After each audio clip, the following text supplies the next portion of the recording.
Boa tarde a todos, os estudiosos de direito constitucional que fazem essa congregação.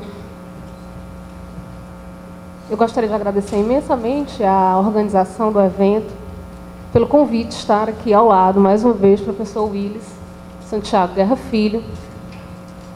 Professor Willis Filho fundou toda uma geração de juristas,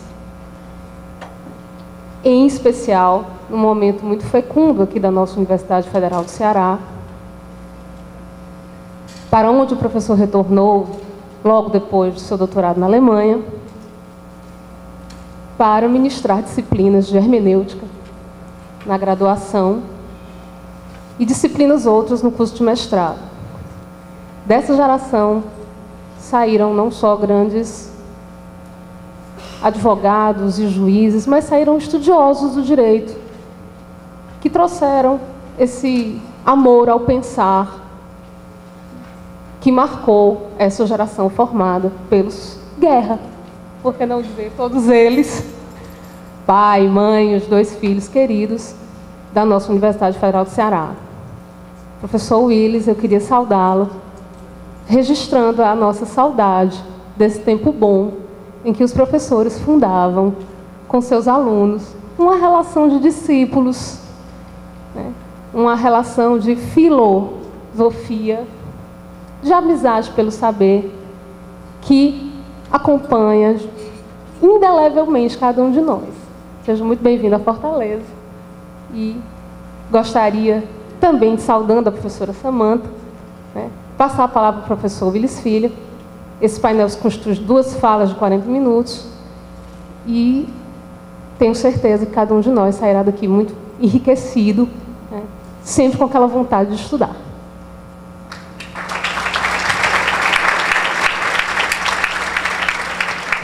Alô? Bem, eu agradeço, emocionado, né? Quer dizer, para mim é sempre uma emoção estar aqui em Fortaleza, especialmente num momento de comemorações, não é? Nós temos este ano um ano de comemorações constitucionais. Quero agradecer as palavras da Greta, cumprimentá-la, cumprimentar a minha querida co-painelista, que foi aluna e hoje é mestre, não só formalmente, mas de fato, né? É uma mestre em Brasília, fez uma dissertação que nos ensinou a muito aos que compuseram a banca, uma banca histórica, que deu o primeiro 10 na PUC, na área de Direito do Estado, composta sob a presidência do professor Celso Bastos, integrada pelo hoje ministro Gilmar Mendes e por mim, sobre os métodos de interpretação constitucional, em que realmente, certamente, é uma garantia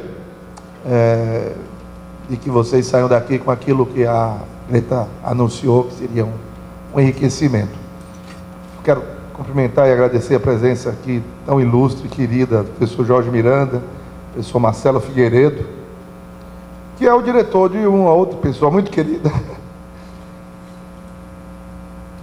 Bom, vamos ao tema.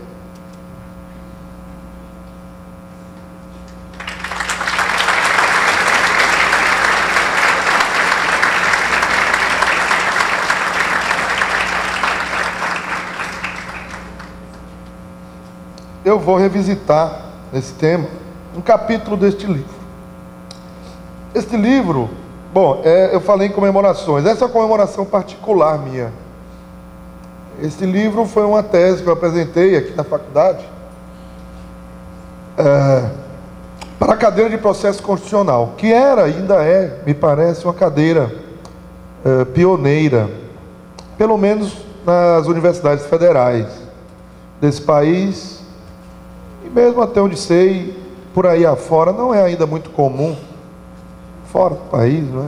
Até onde posso acompanhar, uma cadeira destinada ao estudo do direito processual constitucional. Então esse concurso, isso é uma comemoração particular minha, ele faz 10 anos. Além disso, nós temos os 20 anos da Constituição, que consagra, essa Constituição que temos há 20 anos no país, consagrou isso que estou chamando aqui de fórmula política do Estado Democrático de Direito. Já vou esclarecer, o objetivo da palestra é esclarecer esse tema e revisitá-lo, reatualizá-lo, portanto. Penso que ainda é um tema atual, né? E penso que é preciso dizer a vocês que hoje também, ou este ano, hoje com essa exposição, queria fazer uma homenagem ao mestre Paulo Bonavides, que há 50 anos, com uma tese de cátedra também, ele publicava o livro Do Estado Liberal ao Estado Social. E, portanto, se eu pudesse dar um subtítulo, e posso? Estou, então, nesse momento, dando um subtítulo a essa exposição, eu diria do Estado Social ao Estado Democrático de Direito. E com isso eu quero dizer que a tese do professor Paulo ainda é muito atual, não é? A ideia de uma fórmula política é uma ideia que devemos a um xará espanhol e que tem uma enorme afinidade espiritual também, com o professor Paulo, que é outro Paulo, que na Espanha é Pablo, e que se chama Pablo Lucas Verdú. É um grande mestre de escola, como o professor Paulo, para nós, é este mestre na Espanha.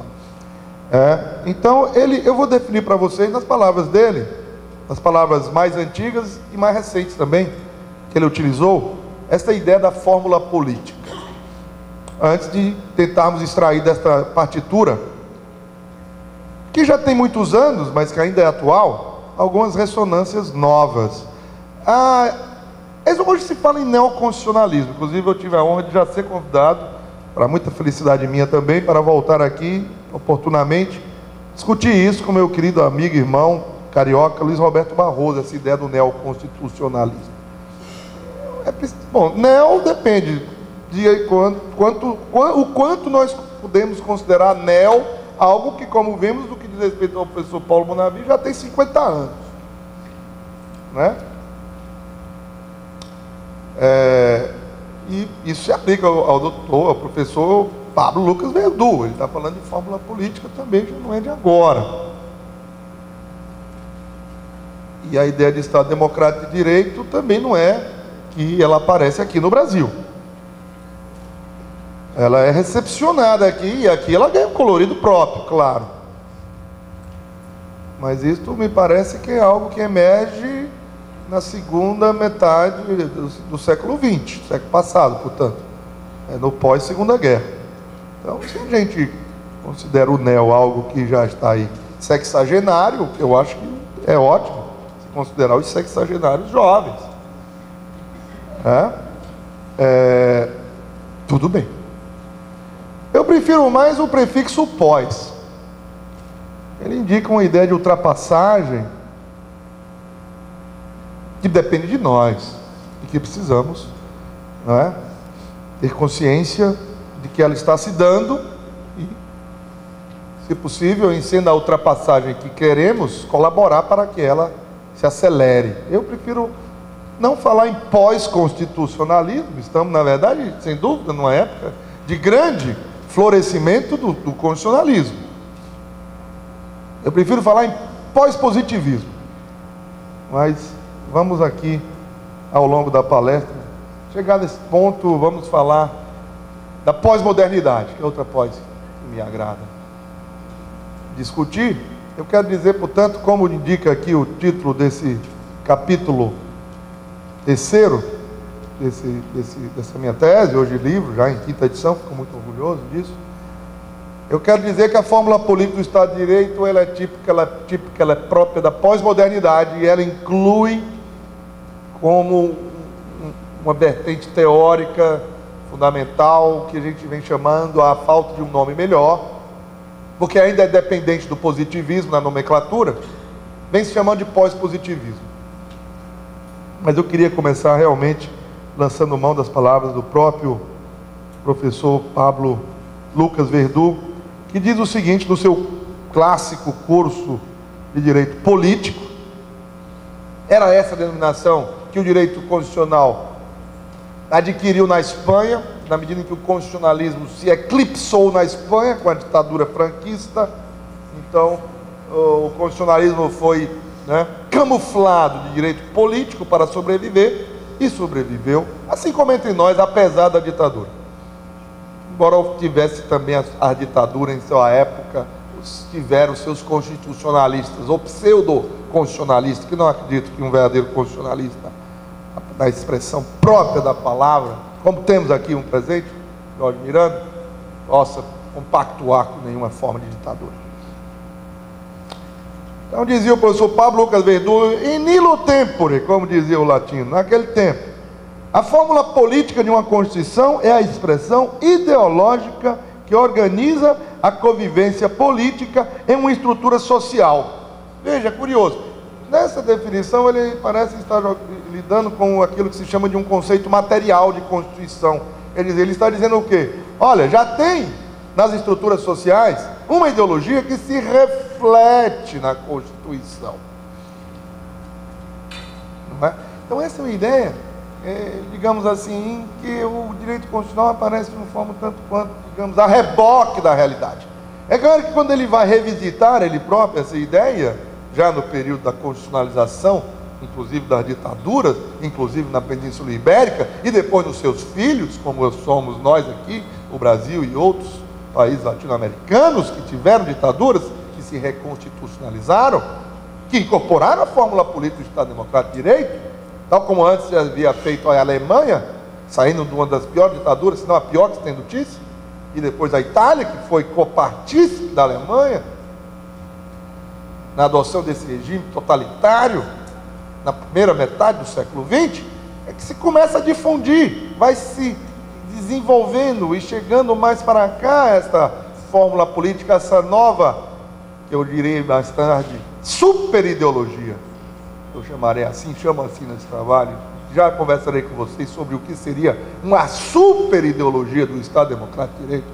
Então, na medida em que isso vem chegando, e chega até nós em 88, os próprios teóricos europeus, ibéricos, vão percebendo que a Constituição não é apenas aquilo que se formaliza do que já está posto na realidade, mas ela tem também, a Constituição e o constitucionalismo, um papel, como dirá um conterrâneo do professor Jorge Miranda, um papel dirigente. Então, quando o professor Pablo Lucas Verdun retoma essa ideia, não é? Nesse período, vamos lá, do neoconstitucionalismo, do novo constitucionalismo, do constitucionalismo democrático, pós-ditatorial, daqueles países que sofreram ditaduras e com isso aprenderam também a experiência da ditadura, como as experiências ruins em geral nos ensinam. E é em reação à ditadura também que se constrói a nova democracia e o novo constitucionalismo, a meu ver. Então, vai ele dizer, em uma versão mais recente, primeiro esclarecendo que a expressão ideológica, fundada em valores, ela é normativa e institucionalmente organizada. E ela descansa na estrutura socioeconômica. Então, já temos aqui uma nuance. Quer dizer, não é que a fórmula política é um reflexo. Não, ela tem um suporte socioeconômico. Está muito bem. Não é? E em seguida, vai dizer agora já numa manifestação recolhida numa palestra dos anos 90, dada no Peru, vai dizer o eminente catedrático da Universidade Stella de Madrid, que a fórmula política é um fator essencialmente dinâmico, pois toda ideologia pretende realizar-se mediante sua institucionalização e sua implantação na realidade social. Agora já estamos num outro polo do espectro. Partimos de um polo em que ela era a fórmula política, o reflexo das estruturas econômicas, passando por um momento intermediário em que ela repousa sobre uma estrutura socioeconômica, para chegarmos agora numa ideia de que ela é um fator dinâmico de condução e de organização e de institucionalização nas estruturas sociais políticas, econômicas, de uma ideologia. E aí que é que eu gostaria de realmente partir daqui para a gente discutir as consequências, né, da adoção de uma fórmula política, e vamos lá, de uma ideologia como essa, que se expressa no ideário jurídico do Estado Democrático de Direito.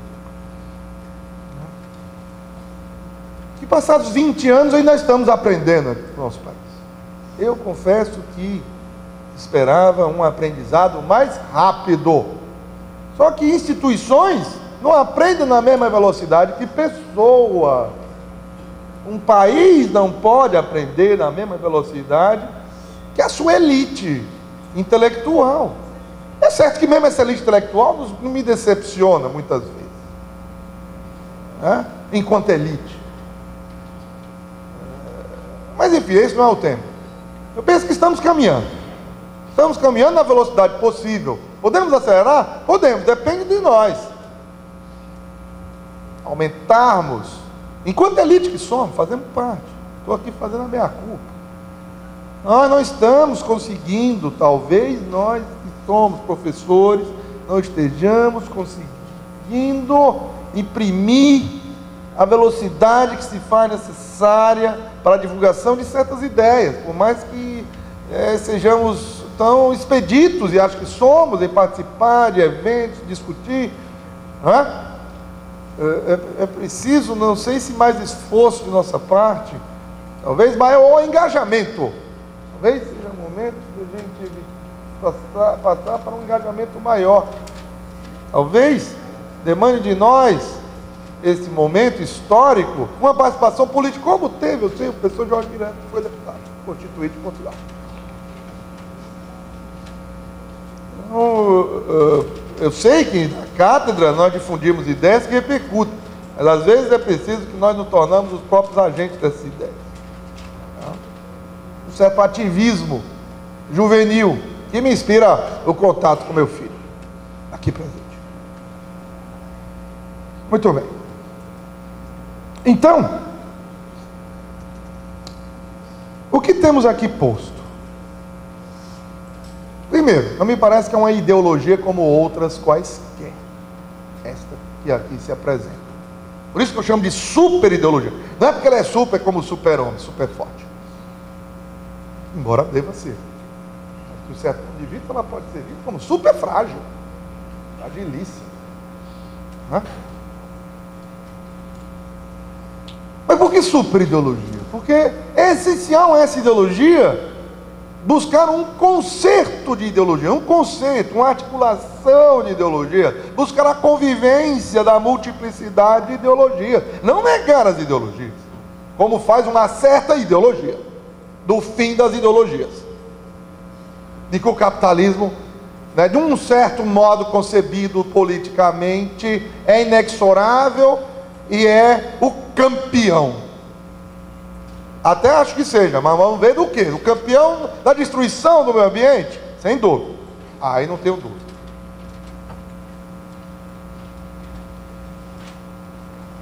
Essa ideologia, que é, a meu ver, resultante, como diz, do sofrimento da ditadura explícita, que muitos países não tiveram, e talvez por isso ainda se sintam campeões em tudo, como dizia Fernando Pessoa, porque nunca levaram certas porradas. É assim que fala o poema. Meus amigos são campeões em tudo. Na hora que veio o murro, eles fugiram do ar, né, do arco da possibilidade do murro, da porrada. Nunca levaram porrada. Nós que levamos lá muitas porradas, até literalmente, na ditadura.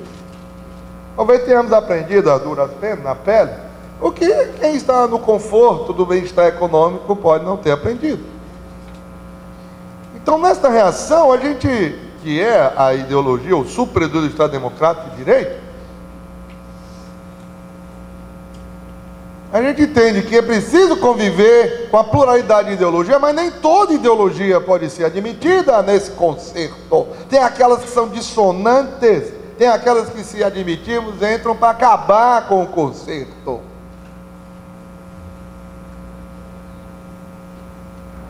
Então não é a tolerância total, absoluta, qualquer coisa vale tudo.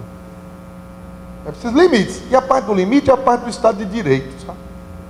É a parte do Estado de Direito. É Estado Democrático de Direito. É Estado de Direito. é uma qualificação do Estado de Direito. Eu só não acho que deva ser posto, como alguns entenderam, Estado de Direito democrático. Eu não acho que o democrático possa ser um mero adjetivo. Deve integrar o substantivo. O substantivo é um só: Estado Democrático de Direito. Agora, sem dúvida, do ponto de vista do Estado de Direito, o democrático é um qualificativo, e vice-versa. A democracia se qualifica na associação com o Estado de Direito, na definição de limites. Há um exercício do poder que, por mais que seja autorizado pelo voto, por mais maciço que seja o voto, não pode ir ao ponto de, ainda que seja por maioria absoluta, quase total, violar a dignidade humana. Por exemplo, para dar logo o grande exemplo, por exemplo, não pode ter pena de morte. Não pode. Por mais que vocês queiram matar aquele cara que está sendo acusado e já condenado pela mídia de ter feito o que fez, que eu nem sei direito porque não vejo mais a mídia, com uma filha. É um monstro. Outro dia, os que são monstros, tem que matar eleito. Um colega professor de ética da USP defendeu de público que tinha que matar esses caras que arrastaram a criancinha, mas tinha que ser aos poucos, para ele sofrer, torturar o cara. Não que ele tenha vontade de fazer isso pessoalmente, cada um aqui tenha também uma coisa, que o Estado faça isso, autorizar o Estado a fazer isso com alguém, seja lá por quê, a meu ver, mesmo em nome da democracia, porque votamos o plebiscito e todo mundo foi a favor disso, menos o cara, claro, pelo menos alguém seria contra. Não é possível, de maneira totalitária, absolutista, mesmo em nome do que for, violar a dignidade humana. Então, aí se encontram os limites. E o eixo mesmo é a dignidade humana. Esse Estado Democrático de Direito, ele não é um fim em si mesmo, ele é um meio de preservar a dignidade humana, que são os direitos fundamentais em sua essência.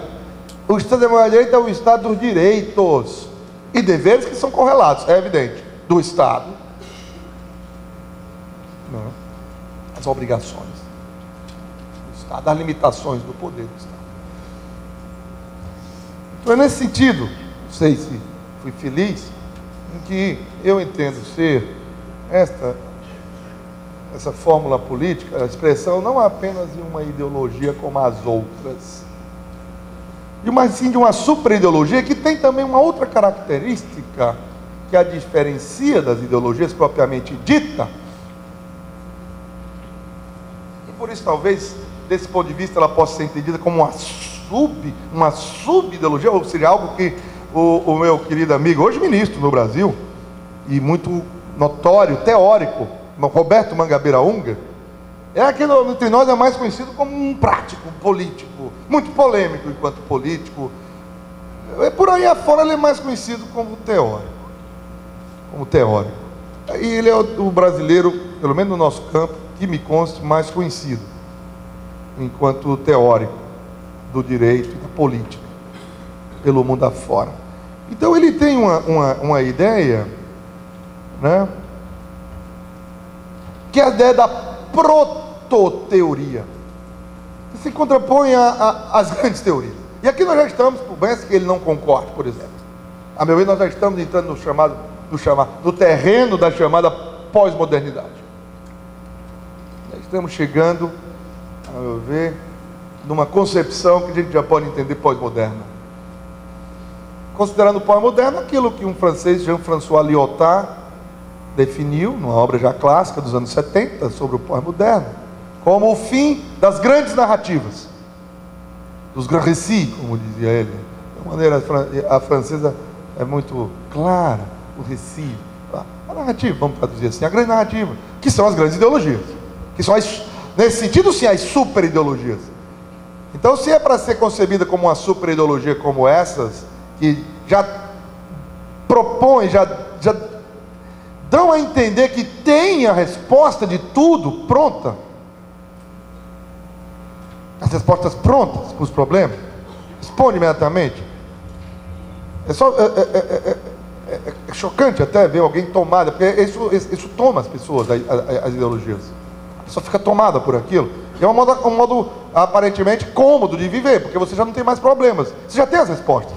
Tudo aquilo que incomoda a gente, né? O problema. A vida é problemática. A gente está sempre confrontado com situações que não sabe como resolver. Nós que trabalhamos com o direito, estamos, por questões profissionais, levando a lidar com problemas, e cada vez mais são problemas que não têm respostas prontas. Por exemplo, na lei. A lei é um repositório de respostas prontas. Está lá a resposta pronta na lei. Mas cada vez mais a resposta pronta não é suficiente, nos incomoda. E por que nos incomoda? Ainda bem, tomara que incomode. Porque há suspeita de que aquela resposta, ferindo o nosso senso de justiça, mas não é só por isso. Não é uma questão individual, não é porque nós estamos incomodados. Porque é o nosso pessoal senso de justiça que está agredido. Não.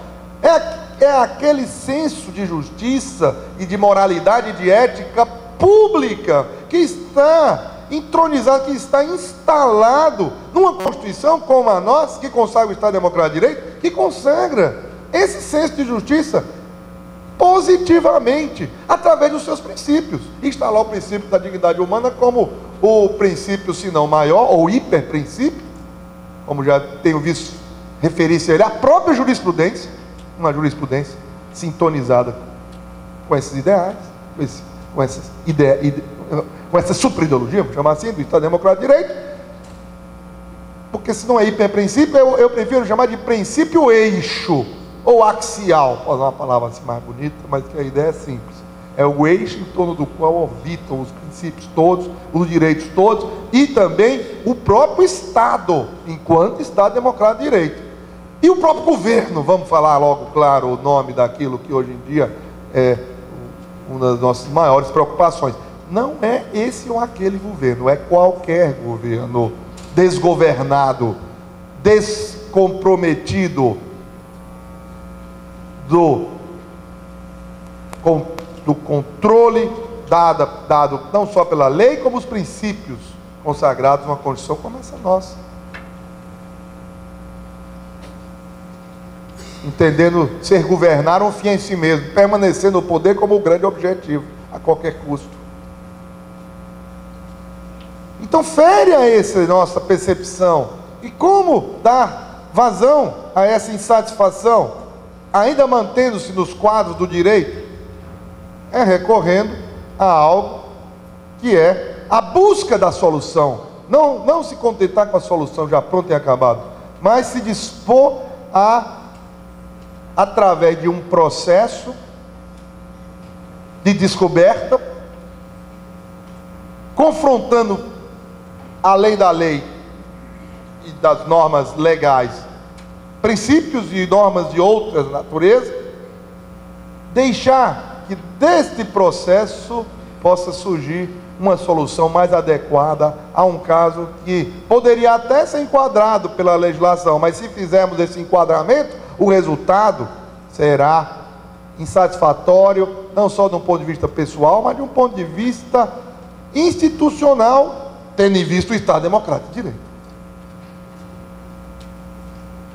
Então, do mesmo modo que politicamente esse Estado Democrático de Direito pode ser visto como uma superideologia, porque não tem nenhuma resposta já pronta, mas sim procura que essas respostas surjam, especialmente para os problemas novos que são cada vez mais comuns na sociedade em que vivemos, com a sua dinâmica estonteante, deixar que a resposta surja, ao invés de já se contentar com qualquer resposta pronta e acabada, seja da lei, seja de alguma ideologia.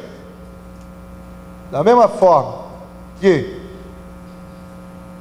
essa ideologia não é uma ideologia qualquer, porque se abre para as respostas que surgem do confronto das ideologias, também há um correspondente teórico dela, que não pode mais ser aquelas teorias tão convictas, firmemente convictas, de que é capaz de nos fornecer uma verdade.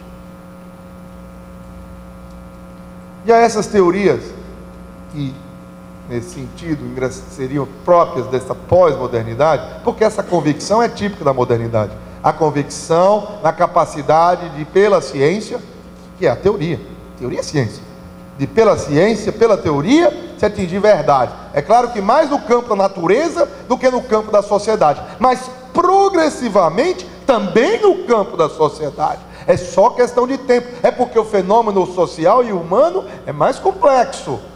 Mas depois descobriram que o fenômeno natural é no mínimo tão complexo quanto. E as soluções já dadas nas ciências naturais até o século XIX estavam todas em questão com o surgimento da nova física do século XX. Os físicos que começaram a estudar o nível quântico da realidade começaram a dizer, parece até que essas partículas atômicas se comportam como se fossem livres, fazem o que querem, não é impossível prever o comportamento delas.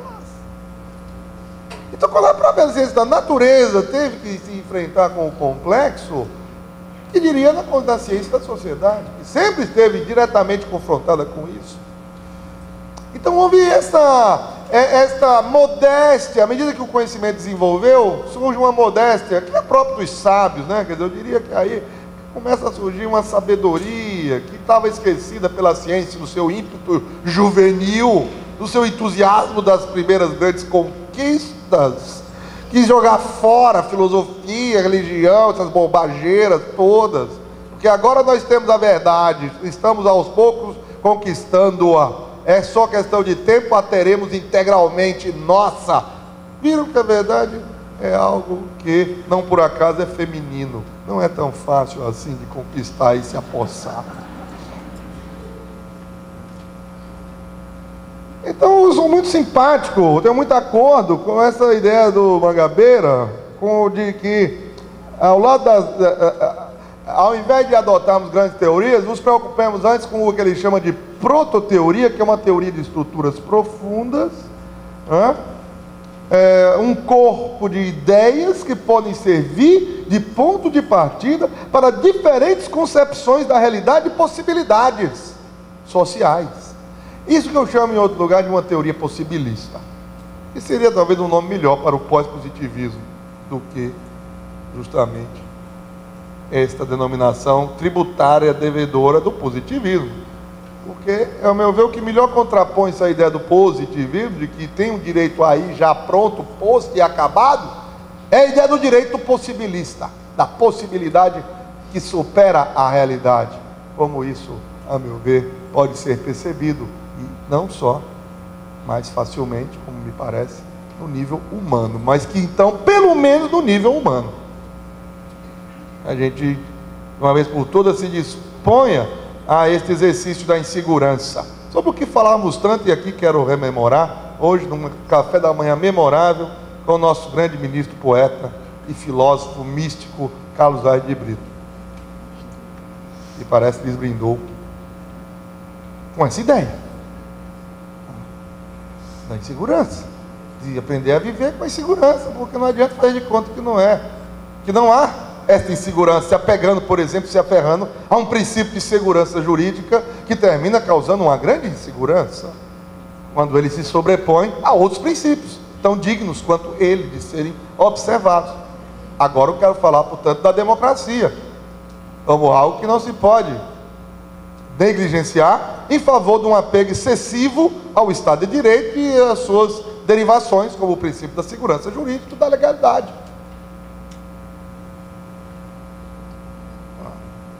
Não é possível sacrificar o ser humano em nome do direito. Não é? Fiat justitia pereat mundo, só em Roma, e olha lá. Roma locuta causa finita. Fez a justiça e o mundo que se dane. Faz a justiça enquanto a aplicação summum ius, do direito estrito. E os mesmos romanos diziam summum ius, summa iniuria.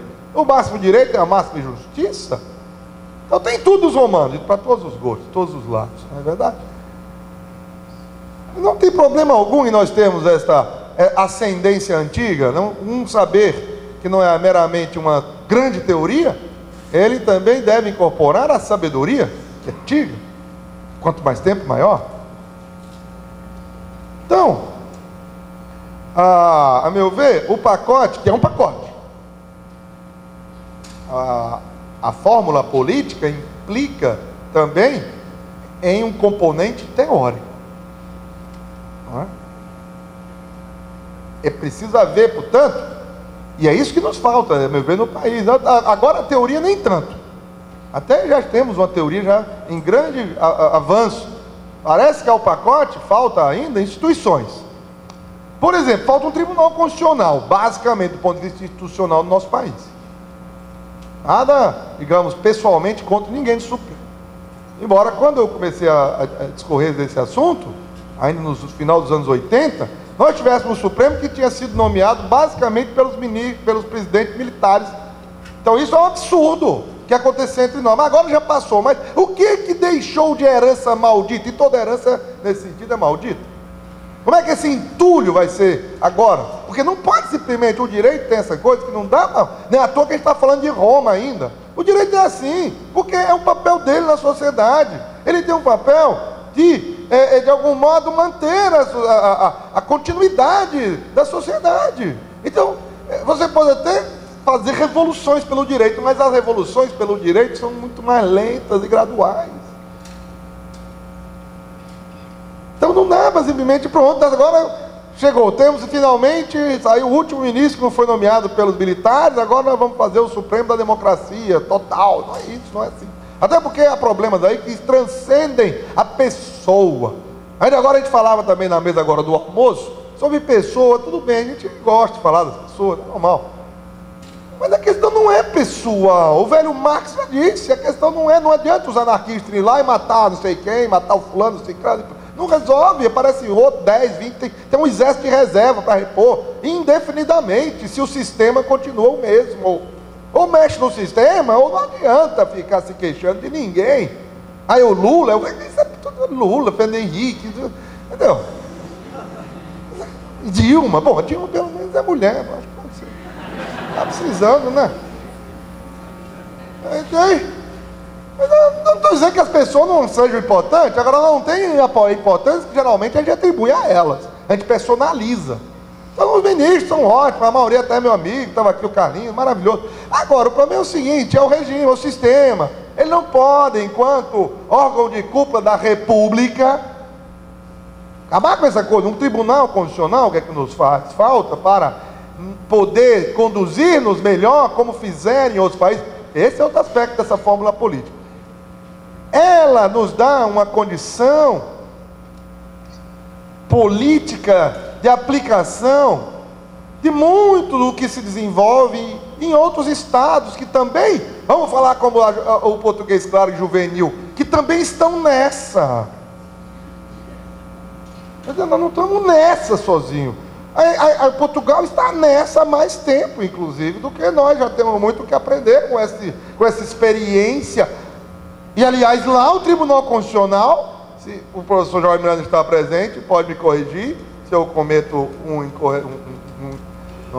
um erro aqui, mas me parece que não tinha a autoridade que me parece hoje tem. Porque, como eu lhe digo, é um processo. Eu trabalho fundamentalmente, e aqui queria aduzir, acrescentar um outro componente da fórmula política.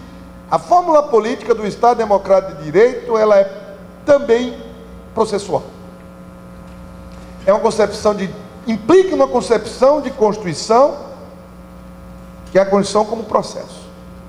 Não é? Não adianta fazer a melhor Constituição do mundo se não se tem processos de realização dessa Constituição.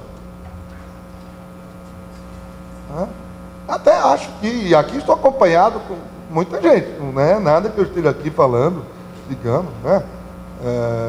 Eu estou evitando citar um monte de gente porque sobrecarrega a exposição. Mas aqui está cheio de rodapé, como dizia o nosso mestre Sacha Calmouros numa outra conversa, que na verdade são as coisas que eu mais adoro em encontros como esse. Lamento que vocês, a maioria, seja privado delas, mas vocês ficam com as palestras. As conversas, realmente, para nós, são maravilhosas. Então dizia um professor dele, leia certo livro, mas a nota de rodapé também. O rodapé está lá as referências, né? Então, por exemplo, John Rawls, Jürgen Habermas, não sei o quê.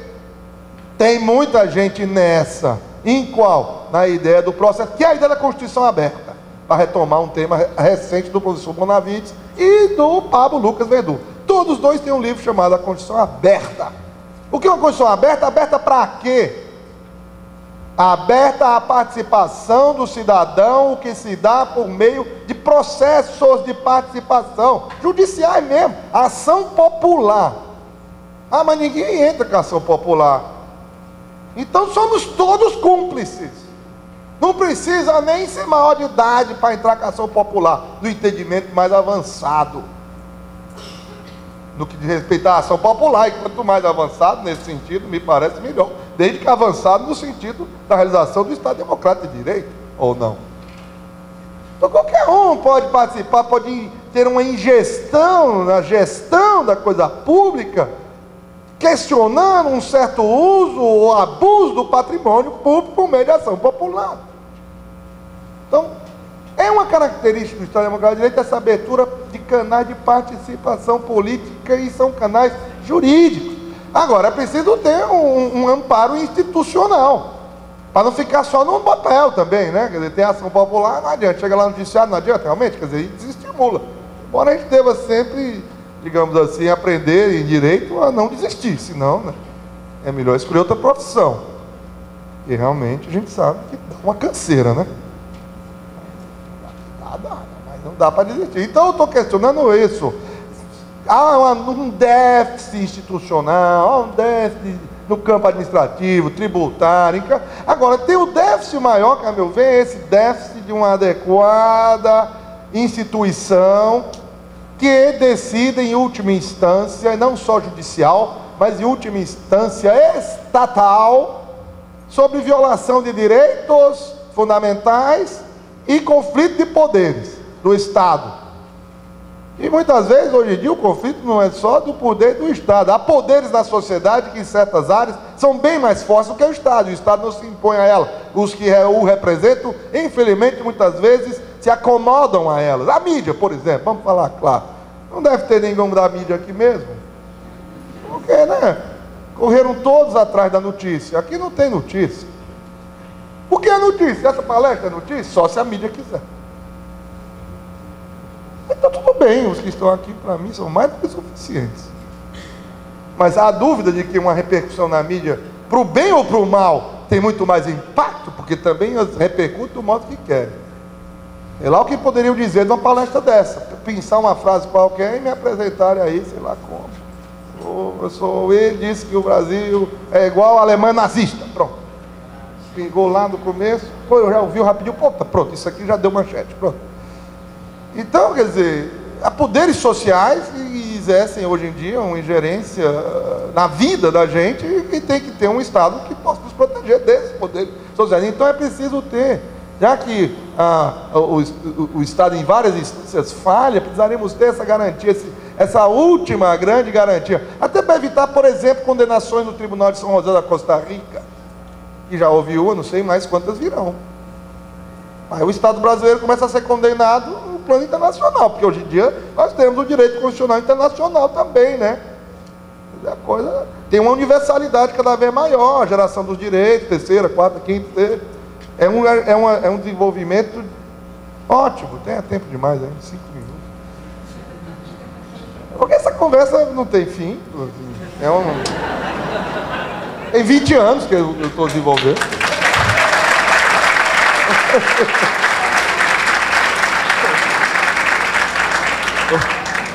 Mas tem término. Não tem fim, mas tem término. Termina já. E quero terminar falando mais uma vez, né, pregando mais uma vez essa história do Tribunal Constitucional. Na medida em que tem toda uma semelhança, uma similaridade política, jurídica, teórica, né, com o que se desenvolve por aí afora, vem se desenvolvendo.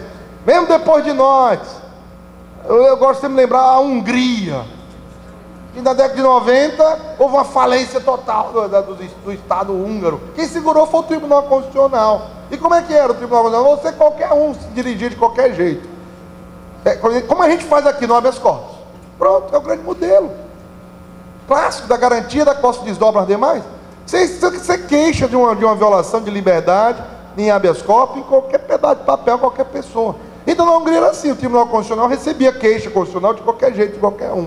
E o que era mais importante não era só receber e arquivar, era reagir, era dar uma resposta. Se não a todos, mas saber selecionar a quem responder para que o cidadão se sentisse respaldado pelo Estado.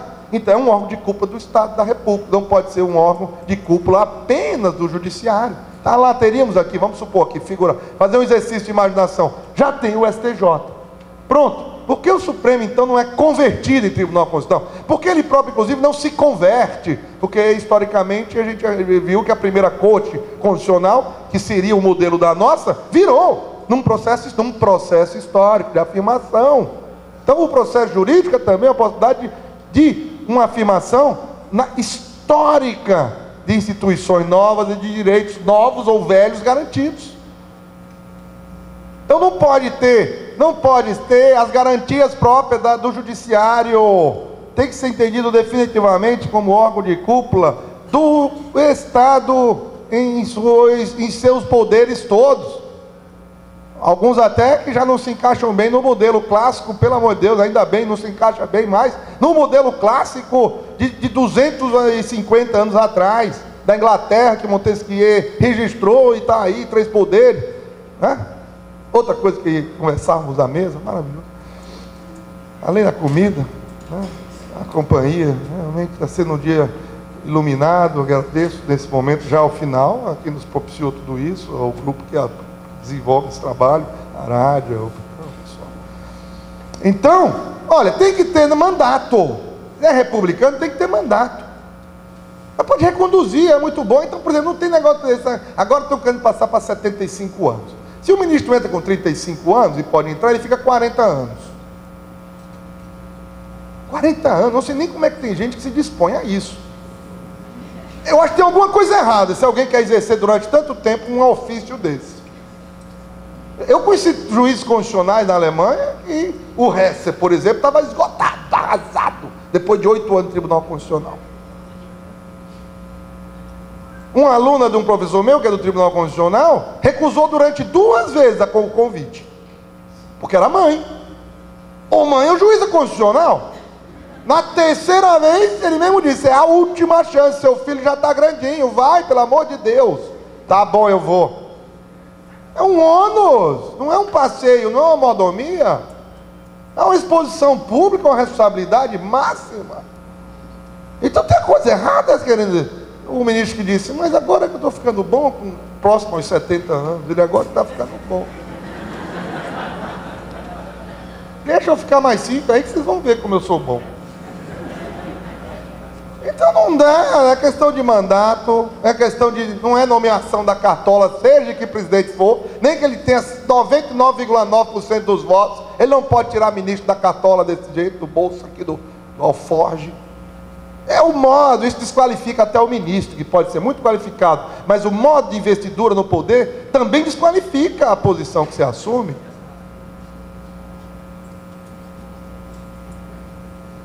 Tem que ser eleição. Se um homem desse é uma emenda constitucional viva, que pelo menos passe pelo quórum da emenda constitucional. Mas é mesmo ou não? É a Constituição, quem um homem desse diz que ela é. Eles no conjunto dizem que é. É o mínimo. Então falta uma coisa mínima entre nós. Eu acho que falta essa condição mínima. Por isso que nós estamos ainda em muita dificuldade de reconhecer a existência entre nós de um verdadeiro Estado Democrático de Direito. Mas não é por isso que nós vamos então dizer, já que não é esta de fato a fórmula política da nossa sociedade, já que ela é profundamente injusta, e não é igualitária, viola a dignidade humana toda hora, então vamos fazer a Constituição adequada a essa estrutura. Não, a Constituição não tem que ser adequada à estrutura. A Constituição é aquela que identificamos como a que apresenta o modelo mais avançado que o gênero humano até agora foi capaz de produzir, que nós busquemos alcançá-la e atingi-la e nos adequarmos a ela, e não o contrário. Muito obrigado.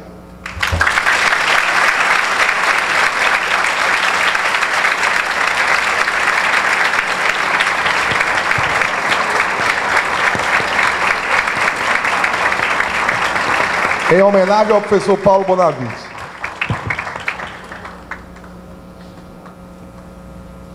Professor Willis Filho, há exatos 15 anos eu fui sua aluna pela primeira vez. E 15 anos mais eu lhe ouviria. Se para tão longo amor ao direito, não fosse tão curta a vida. Só Camões, professor Jorge Miranda, só Camões nos tira dessa. Eu queria agradecer imensamente, em nome de todos nós. O professor Willis tem essa característica.